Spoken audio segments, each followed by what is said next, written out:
The first method in the accentuated eccentric category is your good old slow eccentric.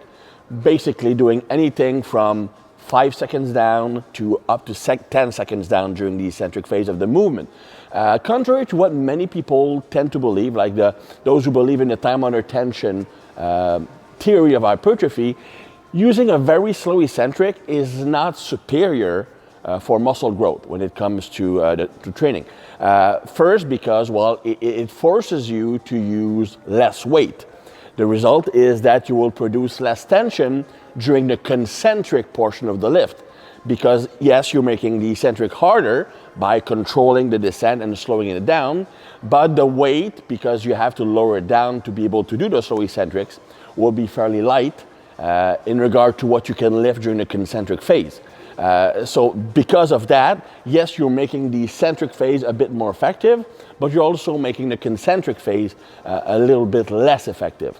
So the main benefit of the slow eccentrics is to prepare the body for the heavier or more intense methods to come by, first of all, improving motor coordination.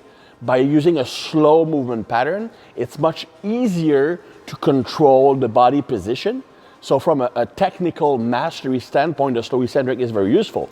Also, a slow eccentric or an eccentric emphasis increases motor cortex activation, meaning that you can program the movements in your brain at a faster rate. So again, better motor learning. So if you learn the movements better, if your coordination pattern improves faster, then your body will be prepared to lift heavier without any negative changes in technique.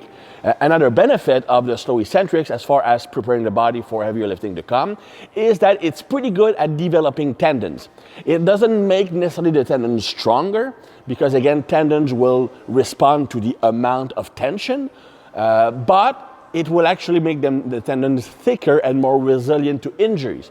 So again, that's another way of preparing the body for the more intense lifting to come.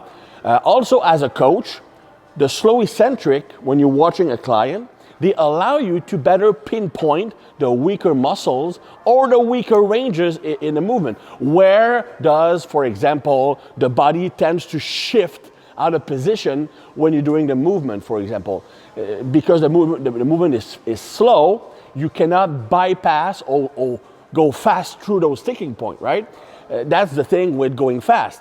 Speed can mask weaknesses because you can use the momentum to go through a weak zone. Whereas when you're going slowly, maintaining tension at every point in the range of motion, then it's much harder to maintain that proper mechanics when you reach a zone you're weaker in. So as a diagnostic tool, it's pretty effective also. So when I'm using slow eccentrics, it's mostly during the accumulation or earlier phases of a strength progression. I like to use slow eccentrics for the first 4 weeks of a strength and conditioning program, for example, on the big basic lift. First, to drill proper technique, to target specific weaknesses, and prepare the body for the heavier lifting to come. Normally, I use a duration progression during that phase. So for example, on week number 1, we might use 4 seconds. A real 4 seconds is still very slow, eccentric. Then we might go up to a 6 seconds by week 2, and even 8 seconds by week 3. Then on week 4, we would have a deload. We would go back down to 5-ish seconds, but increase the weight.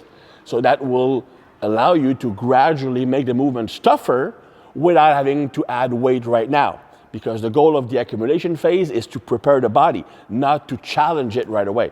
We can challenge it with duration so that you are forced to better control the body, better motor learning, strengthening key position, as well as your capacity to maintain proper tension in the right spots when doing a movement.